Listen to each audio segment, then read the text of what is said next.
تو اسے اللہ کی عطا ہی سمجھنا چاہیے۔ کچھ لوگوں کے پاس علم ہوتا ہے پر علم نافع نہیں ہوتا، وہ ٹامک ٹونیاں مارتے رہتے ہیں ساری زندگی۔ علم کو اللہ کی عطا سمجھیں، اپنی عقل پر اپنے شعور پر زیادہ بھروسہ نہ سمجھیں، نظر اللہ پہ رکھیں۔ حضرت مولا علی شیر خدا کرم اللہ تعالی وجہہ الکریم سے کسی نے پوچھا تھا بڑا عالم کون ہوتا ہے؟ ہمارے ہاں تو اب وہ والے عالم پائے جاتے ہیں نا، اللہ ماشاءاللہ، جو ممبر پہ بیٹھتے ہیں تو دعوے ہی دعوے، ممبر پہ بیٹھتے ہیں تو دعوے ہی دعوے، اس طرح کے عالم ہمارے ہاں پائے جاتے ہیں۔ وہ ہر بات میں دعویٰ کرتے ہیں، میں یہ کر دوں گا، میں وہ کر دوں گا۔ یہ مزاج علماء کا نہیں۔ حضرت علی المرتضیٰ سے کسی نے پوچھا بڑا عالم کون ہوتا ہے؟ فرمایا بڑا عالم وہ ہوتا ہے کہ جسے مسئلے کا پتہ نہ ہو تو وہ کہہ دے مجھے نہیں پتہ، میں پتہ کر کے بتاؤں گا، غلط بات بیان نہ کرے۔ امام مالک سے کسی نے کوئی مسئلہ پوچھا تو آپ فرمانے لگے مجھے اس سوال کا جواب نہیں آتا، ہمارے بزرگ سمجھاتے کیا ہیں؟ وہ کہنے لگا آپ اتنے بڑے امام ہیں تو اس سوال کا جواب نہیں آتا۔ آپ فرمانے لگے اگر مجھے ہر سوال کا جواب آتا پھر تو میں خدا ہوتا، مجھے ہر سوال کا جواب نہیں آتا، مجھے تو اتنا آتا ہے جتنا میرے رب نے مجھے عطا کر دیا ہے۔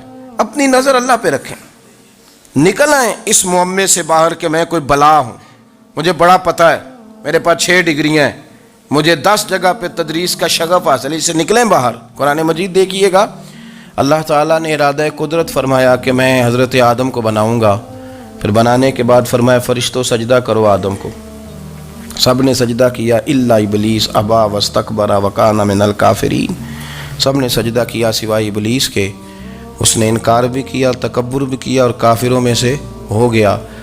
تو یہ جب اللہ تعالیٰ نے سجدہ کرایا تو کیسے کرایا؟ اللہ تبارک و تعالیٰ نے نا حضرت آدم کو علم سکھایا خود، وعلم آدم الاسماء کلہا، خود اللہ فرماتے ہیں کہ میں نے جناب آدم علیہ السلام کو تمام اشیاء کے نام سکھائے، سب اشیاء کے نام سکھائے۔ تو وہ چیزیں پھر میں نے نا، اللہ فرماتے ہیں میں نے فرشتوں پہ پیش کی، میں نے کہا کہ بتاؤ ان کے نام کیا ہے، تو فرشتوں نے جو جواب دیا وہ سمجھنے والا ہے۔ اللہ نے چونکہ خود علم سکھایا تھا حضرت آدم کو، جناب آدم سکھایا تھا، لیکن فرشتوں کو نہیں سکھایا تھا۔ تو اللہ کریم نے فرمایا فرشتوں اب یہ بتاؤ ان چیزوں کے نام کیا ہیں؟ تو فرشتے کیا کہتے ہیں؟ فرشتے عرض کرتے ہیں قالوا سبحانک لا علم لنا۔ آپ کبھی یقین کریں اس چیز کی لذت لیں تو مزہ آ جائے۔ کہا قالوا سبحانک، کہنے لگے تو پاک ہے، قالوا سبحانک، کہنے لگے تو، بھئی آدم علیہ السلام کو نام سکھا لیے، پھر فرشتوں کے سامنے وہ چیزیں پیش کر کے کہا ان چیزوں کے نام بتاؤ، تو فرشتے کیا کہتے ہیں؟ کہتے ہیں قالوا سبحانک، تو پاک ہے، لا علم لنا، ہمارے پاس کوئی علم نہیں، الا ما علمتنا، ہمیں تو اتنا پتہ ہے جتنا تو نے ہمیں سکھا دیا، ہمیں تو اتنا پتہ ہے جتنا تو نے ہمیں، لا علم لنا، ہمارے پاس کوئی علم نہیں ہے، اتنا ہی پتہ ہے جتنا تو نے ہمیں سکھا دیا ہے، اس سے زیادہ ہمارے پاس علم۔ اور یہ کیوں تو نے ہمیں جتنا سکھایا اتنا پتہ ہے؟ فرشتے یہ نہیں کہتے یا اللہ تو زیادہ سکھا، آدم کو دیا تو ہمیں بھی دے، یہ نہیں فرمایا، فرمایا انکا انت العلیم الحکیم، اے اللہ تو علم والا بھی ہے اور حکمت والا بھی ہے، تجھے پتہ ہے کس کو کتنا دینا ہے، جتنا تو نے مناسب سمجھا جناب آدم کو دیا، اور جتنا تو نے بہتر سمجھا وہ تو نے ہمیں عطا فرمایا۔ تو اگر آپ کے پاس علم ہے، کہیں نالج ہے، تو اس کو اللہ کی عطا سمجھیں۔ ہمارے ہاں بہت سارے لوگ بن کے بیٹھ جاتے ہیں، میں اکثر کہتا ہوں کہ پھر وہ دعوے کرتے ہیں میرے علاقے والے جاہل ہیں، میرے شہر والے جاہل ہیں، میرے خاندان والے پڑھے نہیں۔ یہ آپ کا دعویٰ ہے، یہ آپ کو خراب کر دے گا۔ ہم نے بہت سارے ایسے لوگ دیکھے جو بہت بڑے عالم تھے، لیکن اللہ جب لینے پہ آیا تو عقل ہی لے گیا، شعور ہی چلا گیا، حافظے ختم ہو گئے۔ آپ دیکھتے ہیں بڑھاپے میں کچھ لوگ ایسے ہوتے ہیں کہ جن کو یہ بھی یاد نہیں رہتا کہ میرا نام کیا ہے، میں کہاں ہوں، مجھے کدھر جانا ہے۔ تو اس وقت سے اللہ کی پناہ مانگیں اور اپنی نظر اپنے رب کریم کی جانب رکھیں، اللہ کی جانب اپنی نظر کو مبذول رکھیں۔ دوسری بات، علم کے بعد ایک چیز آتی ہے جس کا نام ہے ہدایت، جس کا نام ہے تقویٰ، جس کا نام ہے پرہیزگاری، جس کا نام ہے عمل، عبادت، ریاضت۔ یہ بھی اسی وقت ہی نصیب ہوتی ہے جب میرا رب کریم نصیب فرما دیتا ہے۔ ہم نے نا نیکی کا اپنا اپنا سٹیٹس بنا لیا ہے، اپنا اپنا معیار بنا لیا ہے۔ کچھ لوگ کہتے ہیں کہ جناب مسجد میں سیمٹ کا توڑا دینے سے بہتر ہے کسی غریب کو آٹے کا تھیلا دے دو۔ اب اس نے اپنا مزاج بنا لیا نا نیکی کا، اس نے اپنا سٹیٹس بنا لیا ہے۔ میرا یہ سوال ہے کہ نبی پاک صلی اللہ تعالیٰ علیہ وسلم جب مدینہ شریف آئے تھے تو حضور نے سب سے پہلے غریبوں میں آٹا تقسیم کیا تھا کہ سب سے پہلے مسجد بنائی تھی؟ کیا عجیب لوگوں کا رنگ ہے، اپنی مرضی کی ہدایت، اپنی مرضی کا تقوی، اپنی مرضی کا معیار۔ مسجد کوئی بڑا چھوٹا خطیب بھی میری طرح کا ہو نا تو وہ مسجد میں بیٹھ کے جب نبی پاک کی بات کرتا ہے تو کہتا ہے میرے رسول پاک غریبوں کا سہارا بن کے آئے۔ وہ غریبوں کی بات کرتا ہے، مسکینوں کی، لاچاروں کی، کمزوروں کی بات۔ تو مسجد ہی تو وہ ادارہ ہے جہاں سے غریبوں کی بات ہو رہی۔ تو اب لوگوں نے غریب کو اور مسجد کو لڑانا شروع کر دیا، اس کو لڑاؤ کہ مسجد میں پیسے دینے سے بہتر ہے آپ غریب کو آٹے کا تھیلا دے دیں۔ آپ یہ کیوں نہیں کہتے کہ مسجد میں بھی آپ توڑا دیں ایک سیمٹ کا اور ساتھ غریب کو بھی خدمت کریں؟ یہ کیوں نہیں تقویٰ؟ اپنی اپنی مرضی کا مزاج، اپنی اپنی۔ کچھ لوگ کہتے ہیں چھوڑو جی، ساری زندگی انسان نماز پڑھتا رہے اور پھر گالیاں بھی دیتا رہے، بندہ داڑھی بھی رکھ لے اور جھوٹ بولنا بھی نہ چھوڑے۔ تو یہ آپ نے اپنے پاس سے تقوی کا معیار بنایا۔ گالی دینے کا گناہ ہے اور داڑھی رکھنے کا ثواب ہے۔ تو اگر آپ داڑھی رکھے ہوئے ہیں اور آپ کوئی غلطی کر رہے ہیں تو اس سے آپ کی داڑھی کا ثواب ختم، اللہ کرے آپ کو سمجھ آئے میری بات کی۔ آپ کوئی غلطی کر رہے ہیں، داڑھی کا ثواب اس سے ختم، وہ اپنی جگہ پہ قائم ہے چیز۔ اپنی مرضی کا کیوں تقوی کا معیار بناتے ہیں؟ تقوی کا مزاج اپنی مرضی کا نہ بناؤ۔ اللہ کی بارگاہ سے دعا مانگو کہ یا اللہ ہمیں ہدایت کا نور عطا فرما، اللہ تو ہمیں رستہ دکھا، تو بتا کہ ہدایت کیا ہے۔ تو رب فرماتا ہے اللہ ولی الذین آمنوا، اللہ مومنوں کا مددگار ہے، یخرجہم من الظلمات الی النور، وہ انہیں اندھیروں سے نکالتا ہے اور نور کی طرف روشنی عطا فرماتا ہے۔ اندھیروں سے نور کی طرف اللہ لاتا ہے۔ اللہ ولی، اللہ مومنوں کا ولی ہے، وہ انہیں اندھیروں سے نور کی طرف نکالتا ہے۔ ہدایت ہمیشہ اللہ کی طرف سے سمجھے۔ جب وہ نماز کی توفیق دیتا ہے تو اپنے فضل سے دیتا ہے، جب وہ ذکر کی توفیق دیتا ہے تو اپنے فضل سے۔ ہم سمجھتے ہیں ہو جی فلانا نہیں پڑھ رہا بڑا بیوقوف ہے، فلانا نہیں پڑھ رہا، تو تم کیا اپنی عقل کے زور پہ پڑھ رہا ہے؟ میں جی اللہ کے فضل سے 2 سپارے پڑھتا ہوں، تو کس پہ احسان کرتے تو 2 سپارے پڑھ کے رویا کر، کہ اگر مالک تو بڑا قریب نہیں؟ بڑے لوگ ہیں جن کو پورا قرآن حفظ ہے پر انہیں پڑھنے کی توفیق نہیں، تو انہیں فضل کیا اور مجھے توفیق دے دی ہے پڑھنے کی۔ رویا کر، پڑھ کے رویا کر، راتی ساری کر کر زاری، او نیند اکھاں تھی توندے تے فجرے اوہی گناہگار کہاون سب تو نیوے ہوندے۔ مہربانی کریں، ڈریں، نیکی کریں تو پھر ڈریں، پھر احساس پیدا کریں، پھر اپنے اندر وہ کمزوری لائیں کہ توبہ توبہ مجھے تو پتہ ہی نہیں، تو جانتا ہی نہیں۔ حضرت سیدنا امام اعظم ابو حنیفہ رحمۃ اللہ تعالیٰ علیہ کے ساتھ ایک شخص کہتا میں نے نماز پڑھی، تو عشاء کی نماز تھی۔ یہ جو لوگ بڑے ہوتے ہیں نا، جن کے پیار کرنے والے بڑے ہوتے ہیں، ان کے گرد خوف بھی بڑا ہی ہوتا ہے، انہیں بڑا ڈر لگتا ہے، بڑی بعض اوقات آزمائش ہوتی ہے ان کی۔ عشاء کی نماز کہتے پڑھی تو امام صاحب نے نا عشاء کی نماز میں تلاوت کی آیتیں فَمَن يَعْمَلْ مِثْقَالَ ذَرَّةٍ خَيْرًا يَرَهُ وَمَن يَعْمَلْ مِثْقَالَ ذَرَّةٍ شَرًّا يَرَهُ، فرمایا جو ذرہ برابر خیر کرے گا وہ بھی قیامت میں دیکھے گا، اور جو ذرہ برابر شر کرے گا وہ بھی قیامت میں اس شر کو دیکھے گا، اس کے سامنے آئے گا۔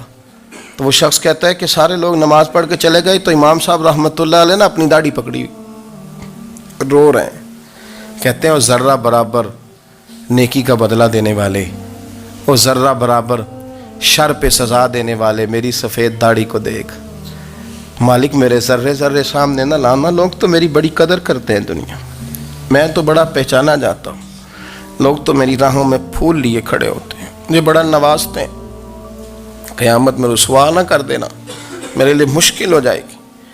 وہ کہتے ہیں میں نے امام صاحب کا درد دیکھا، مجھے کوئی کام تھا تو میں چلا گیا، میں نے کہا کہ وہ اس وقت اللہ کے حضور حاضر ہیں تو میں دوبارہ آؤں گا۔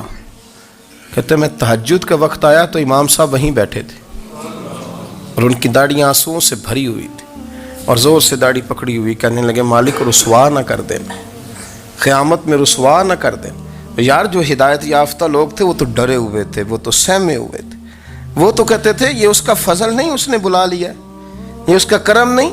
حضرت باعزید بستامی کسی کافر کو دیکھتے تو رو پڑتے، کہتے مالک تو کتنا قریب ہے، یہ بے ایمان رہ گیا، تو نے اپنے فضل سے مجھے اپنے نبی کا غلام بنا لیا۔ وہ رو پڑتے۔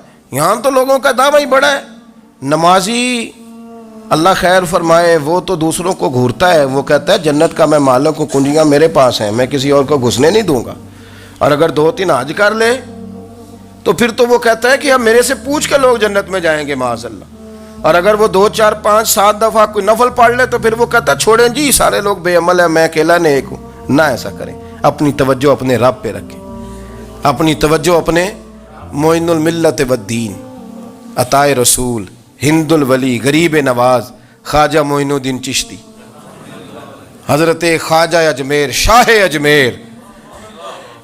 اجمیر، والی ہندوستان۔ آخری عمر میں نا سارا دن روتے گزر جاتا، ساری رات روتے گزر جاتی، ذرا سی کوئی بات کرتا تو رو پڑتے ہیں، آنکھیں آنسوؤں سے بھری رہتی۔ کئی دفعہ اپنے بھی پریشان ہو جاتے ہیں نا کہ یار تو ایک بات کی جان ہی نہیں چھوڑ رہا۔ تو خواجہ قطب الدین صاحب بختیار کاکی سے لوگوں نے کہا کہ آپ مرشد سے بات کریں، اتنا بھی تو نہیں نہ رونا چاہیے، ہر وقت اس کے آنسو کی کریے، عاشق دا کام ہی رونا تونا، تے بنا رویوں نہیں منظوری، یہ عاشق سدا ہی روندا رہندا ہے، پاویں وصل ہوئے تے پاویں دوری، ہر وقت رونے کا کیا مطلب ہے؟ تو خواجہ قطب صاحب کہتے ہیں میں قریب گیا تو میں نے پیر دبائے، میں نے کہا سونیا لوگ تو کچھ بھی نہیں کرتے، تو نے تو کمال کر دیا، 90 لاکھ آدمی مسلمان کر دیا، دنیا کچھ نہیں کرتی، تو نے 50 سال ساری رات مصلے پہ بیٹھ کے رب راضی کیا، تو شہزادہ تھا، حضور کی اولاد تھا، لیکن معین الدین تیرا ایک پلاٹ بھی نہیں، تو نے طالب علم پالے، انہیں غریبوں کو دیا، انہیں نوازا، کوئی شے نہیں تیرے پاس، ہر چیز تو نے، ساری رات روتے ہو، سارا دن روتے ہو۔ تو خواجہ قطب الدین صاحب کہتے ہیں میں نے جب عرض کیا تو خواجہ صاحب مجھے گلے لگا لیا، چیخ مار کے روئے، کہنے لگے قطب الدین پتر داڑھی سفید ہو گئی، جانے کا وقت آ گیا، جو تو نے نیکیاں گنوائی ہیں وہ ہیں صحیح میرے پاس، پر یار کی بارگاہ میں پیش کرنے کے قابل ایک بھی نہیں، تو بارگاہ تو دیکھ کتنی بڑی ہے، رسول کریم کی بارگاہ میں پیش کرنے کے قابل ان میں سے ایک بھی نہیں، تو آستانہ دیکھ کتنا بڑا ہے، کیا پیش کروں گا، کیا عرض کروں گا حضور کی بارگاہ میں، کس طرح؟ وہ یار جو بڑے تھے وہ تو ڈرے ہوئے تھے، سہمے ہوئے تھے، وہ تو بڑی آزمائش میں تھے، لیکن میرا اور آپ کا رٹا 2 نمازیں پڑھ کے 6 نمازوں کا دعویٰ کرنا اور لمبی چوڑی کہانیاں بنانا اور اپنے منہ سے اپنی تعریفیں کرنا، اس سے تھوڑا باہر آئیں۔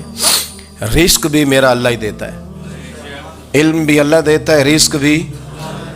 بڑے بڑے فقیروں کو مالدار ہوتے دیکھا، بڑے بڑے مالداروں کو فقیر ہوتے دیکھا، بڑے بڑے، میرے ایک بڑا سخی قسم کا سجن ہے، بڑا پیارا ہے، میں اسے سخی مانتا ہوں، میں نے اپنی پریشانیوں کے دنوں میں بھی اس شخص کو سخی دیکھا۔ ایک دن رات کو مجھے ٹیلی فون کر کے کہنے لگا کدھر ہو؟ میں نے کہا میں گھر ہوں۔ نہیں اکثر سفر میں ہوتے ہو نا؟ اور میں نے کہا نہیں طبیعت کیسی ہے؟ ٹھیک ہے، بس حال چال پوچھنا تھا۔ میں نے سمجھائی، میں نے کہا یار یہ کوئی مسئلہ ہے، ورنہ رات کے 2 بجے کوئی حال پوچھنے کو فون تو نہیں نہ کرتا، کوئی مطلب ایسا تو مسئلہ نہیں نا؟ تو میں نے بیک کال کی، میں نے کہا یار میری بات سن، مسئلہ کیا؟ کہ نہیں کچھ نہیں دل کر رہا تھا۔ میں نے کہا میری گل سن، رہے ہیں اسی 4-5 سال کٹھے، میں تین جاننا، اصل بات کر۔ کہنے لگا مکان بھی بڑا ہے، سارا کچھ ٹھیک ہے، پر وہ بڑا ہی بے نیاز ہے، کچھ حالات اس قسم کے آ گئے ہیں کہ لوگوں کو بتاؤں بھی تو لوگ ماننے کو تیار نہیں، زیادہ نہیں، مجھے نا تھوڑے سے پیسوں کی ضرورت ہے، کوئی 15-20 ہزار اگر مل جائیں میری ضرورت۔ آپ یقین کریں میں روتا رہا ساری رات۔ میں نے کہا مہربانہ تیرا کس طرح کریں گے، اس سے لے کے زمانہ استعمال کرتا تھا، پر بے پرواہی ویخ نہ سجڑ دی، جتھے کسے دی پیش نہ جاوے، انہیں تاجاں والے در در رولے تے منگتے ہیں تخت بٹھاوے۔ سجنا کسے نو کارا مل دئی، کوئی کعبے خالی آوے. واللہ خیر الرازقین. وہ کہتے تو دائیں بائیں نہ جا، رزق تو تجھے میں دوں گا، میں ہوں بہتر رزق دینے والا. بڑے بڑے بادشاہ، بڑے بڑے شہنشاہ، بڑے بڑے لوگ، ہاتھوں میں کاسے، فقیریاں. ام ربیعہ کہا کرتی تھیں، بڑی نیک اور صالح خاتون تھیں. وہ کہتی ہیں کہ میں نا بڑے امیر آدمی کی بیوی تھی، اپنے شوہر کے ساتھ چھت پہ بیٹھی تھی تو نیچے فقیر مانگنے والا آیا. اس نے بڑے درد سے صدا کی تو میں نے اپنے شوہر سے کہا کچھ دے دیں. کہا دفع کر، ان لوگوں نے دھندا بنایا ہوا ہے. کہتی میں میکے سے بھی بڑا مال لے کے آئی تھی، میرے ماں باپ بڑے امیر تھے تو میں نے نا چوری اپنے خامہ سے نظر بچا کے باتھ روم جانے کے بہانے گئی اور نیچے جا کے 5 دینار میں نے اس فقیر کی ہتھیلی پہ رکھے. کہتے اس نے 5 دینار دیکھے، پھر میری طرف دیکھا تو میں نے اس کی آنکھوں میں آنسو چمکتے دیکھے. کہنے لگے بی بی رب تیرا بھلا کرے، میں 3 دنوں کا بھوکا ہوں. کہ وہ چلا گیا. میں گھر آ گئی، جب باہر آئی تو میرا شوہر کہنے لگا تو اتنی اب اتنی تو تیز ہو گئی ہے اور تو اتنی خود مختار ہو گئی ہے، میرے بغیر پوچھے مال خرچ کرے گی، جا تجھے 3 طلاقیں. کہتی میں بالدار اور وزادار باپ کی بیٹی تھی، طلاق لے کے گھر آئی تو میرا باپ ٹوٹ گیا، چارپائی پہ چلا گیا. اوہو یہ کیا بن گیا. کہتی بڑی تکلیف رہی. 1-2 سال کے بعد میرے ابا نے میری شادی کر دی. اب جس شوہر کے پاس گئی وہ بڑا نیک تھا، پرہیزگار تھا، اللہ نے بہترین صلہ دیا. کتنی چھت پہ بیٹھی تھی، دروازے پہ فقیر آیا تو میں نے شوہر سے کہا کچھ دے دوں. کہنے لگا 5 نہ دینا، 15 دینا، 20 دینا، میں فقیر ہوں، میں نے فقر سے دولت دیکھی ہے، اسے خالی نہ لوٹانا. کہتی ہے کہ میں نیچے گئی اور جب میں نے اس کی طرف دینار بڑھائے تو میری چیخ نکلی، پیسے پھینک کے میں بے ہوش ہو کے گری. میرا شوہر نے آ کے اٹھایا، اندر لے گیا، پانی منہ پہ چھڑکا. کہنے لگا تجھے کیا ہوا. کہنے لگی یہ جو مانگنے آیا یہ میرا پہلا شوہر تھا، وہی تھا جو کہتا تھا کہ تو 5 دینار دے آئیے، جا تجھے 3 طلاقیں. پڑھو نا حدیث پاک. میرے نبی پاک علیہ السلام نے فرمایا ایک بندہ گنجا تھا. گنجا کوئی ترتیب آگے پیچھے ہو جائے تو مفہوم کے لحاظ سے، لیکن میں مفہوم اس کا واضح کرتا ہوں. ایک گنجا تھا، کوئی شے نہیں تھی، سر پہ بال بھی نہیں تھے، رویا کرتا تھا. اللہ تعالیٰ نے فرشتے کو بھیجا، تجھے کیا چاہیے. تو کہنے لگا بال آ جائیں اور تھوڑا مال آ جائے. فرشتے نے ہاتھ پھیرا تو بال بھی آ گئے تو بکریاں بھی آ گئیں، لائنیں لگ گئیں، مال ہی مال ہو گئے. دوسرے کے پاس گیا، وہ کوڑا تھا. اس کو جا کے کہا کیا چاہیے. کہنے لگا شفا ہو جائے اور کچھ اللہ تعالیٰ آسانی کر دے. شفا بھی ہو گئی، گائیں بھی دے دی، بھینسیں بھی دے دی، مال ہی مال ہو گئی. پھر ایک کے پاس گیا، وہ اندھا تھا. تجھے کیا چاہیے. اس نے کہا آنکھیں مل جائیں اور کچھ ساتھ اللہ مال دے دے. اونٹ ہی اونٹ ہو گئے. جب بڑا نواز دیا تو پھر مالک نے امتحان لینے کا ارادہ کیا. یاری تیری سونا ہے پر آزمائشاں بھی تیریاں اگ. آزمائشاں تیریاں، صحیح کہہ رہا ہوں، آزمائشاں تیریاں، یاری تیری سونا ہے پر آزمائشاں تیریاں. یہ سونا پرکھیا جاندائی پہلو نہ لگاں دے لگ. اللہ نے فرمایا آزمائش کرو. سب سے پہلے گنجے کے پاس آئے، اسے کہا اللہ کے رستے میں کچھ دیکھنے لگا، میرے خرچے ہی بڑے. دیکھو تو صحیح کتنی مشکل میں وقت گزارتا ہوں، حال ہی کوئی نہیں. تو اس نے کہا میں نے تو سنا ہے تو گنجا اور بھوکا ننگا تھا. کہنے لگا میں تو جدی پشتی رئیس اعظم ہوں، تو یہ کس پاگل نے کہا ہے بھاگ جا. اس نے کہا اچھا جیسے تو تھا ویسے ہی ہو جائے. کھیت کھلیان اجڑ گئے، پھر سے گنجا ہو گیا. حضور علیہ السلام فرمانے لگے. پھر وہ اس کے پاس گیا جو کوڑا تھا، اسے کہا کچھ دے. کہنے لگا خرچے ہی بڑے. اب پوچھ لیں کسی امیر آدمی سے، کہے گا چکی کے نیچے ہاتھ ہے میرا، میرے سے زیادہ تو اب پریشان بندہ ہی کوئی نہیں. کیا بتاؤں آپ کو، اتنا ٹیکس ہے، اتنا جرمانہ ہے، فلانی شے، بڑا کچھ گنواتے ہیں لوگ. اس نے کہا میں نے تو سنا تو پہلے کوڑا تھا. اس نے کہا اچھا دوڑ جا، میں تو رئیس اعظم ہوں، دادا بھی پردادا بھی اور ساری نسل ہی. اس نے کہا اچھا جیسے تو تھا ویسے ہی ہو جائے. پھر وہ گیا اندھے کے پاس اور جا کے کہا اللہ کے نام پہ کچھ دے. تو کہنے لگا رب کے نام پہ، یہ کھڑے ہیں اونٹ جتنے تیرے دل کرے لے دا. اس نے کہا کیا معنی اس بات کا. کہنے لگا یار تجھے کیا بتاؤں، میں تو اندھا تھا، میں نے تو کبھی دنیا دیکھی نہیں تھی.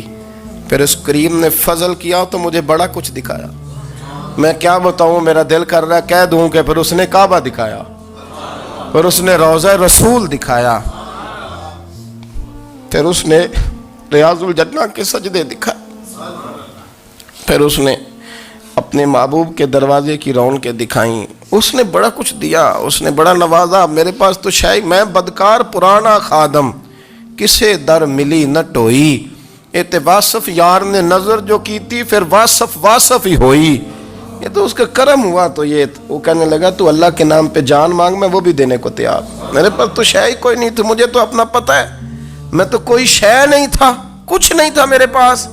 یہ تو ان کا کرم ہے کہ رخ ان کا ادھر ہے، اور مختصر سی میری کہانی ہے، یہ جو بھی ہے ان کی مہربانی ہے۔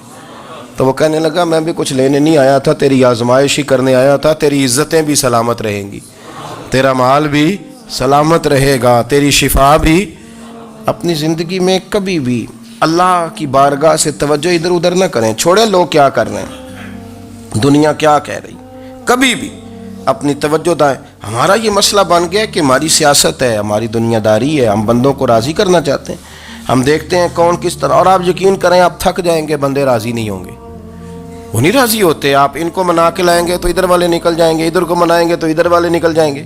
اس چکر سے باہر آئیں، اس رب کو راضی کریں جو فرماتا ہے ان الذین آمنوا وعملوا الصالحات سیجعل لهم الرحمن ودا۔ فرمایا تو ایمان لانے کے بعد نیک عمل کر، میں لوگوں کے دلوں میں تیری محبت پیدا کر دوں۔ رحمان لوگوں کے دلوں میں محبت ڈال دے گا، اللہ لوگوں کے دلوں میں۔ اپنی نظر ہمیشہ اپنے رب پہ رکھیں، اتنی لمبی چوڑی دنیا داروں سے امیدیں نہ وابستہ کریں۔ میں نے دیکھا ہے لوگ کاسا لیسی کرتے ہیں، کبھی اس کے دروازے پہ کبھی اس کے دروازے پہ۔ ان چکروں سے باہر آئیں اور اپنے رب کی بارگاہ کی طرف توجہ کریں، استغفار شوق سے پڑھا کریں۔ اور اکیلے میں نا، اکیلے میں حضرت رئیس المتکلمین مولانا نقی علی خان صاحب رحمۃ اللہ نے لکھا ہے کہ فرعون 500 سال حکومت کر گیا، یہاں تو 5 سال کی حکومت کی پیر لڑکھڑاتے ہیں، 500 سال۔ فرماتے اصل وجہ یہ تھی کہ دنیا جب سو جاتی تھی نا تو اوپر چادر لے کے تو مصلے پہ بیٹھ جاتا تھا اور ہاتھ باندھ کے کہتا تھا رب تو ہی ہے، میرا پردہ نہ کھولنا، مالک تو ہی ہے، کرم نوازی کرنا، میری پکڑ نہ کرنا۔ وہ بے ایمان ہو کے اگر 500 سال ہاتھ باندھے تو گزارا کر لیتا ہے، تو ایماندار ہے۔ پر مسئلہ یہ ہے کہ تو رات کو بکل مار کے ہاتھ نہیں نہ باندھتا، تو منت نہیں کرتا، تو استغفار نہیں کرتا۔ توبہ کریں تو بچے رہیں۔ وہ اتنی لمبی حکومت کر گیا چونکہ رات کو کہتا تھا مالک رب تو ہی ہے، لیکن مہربانی فرما، میری پکڑ نہ فرما، تو اللہ نے تو اس کو مہلت دے دی۔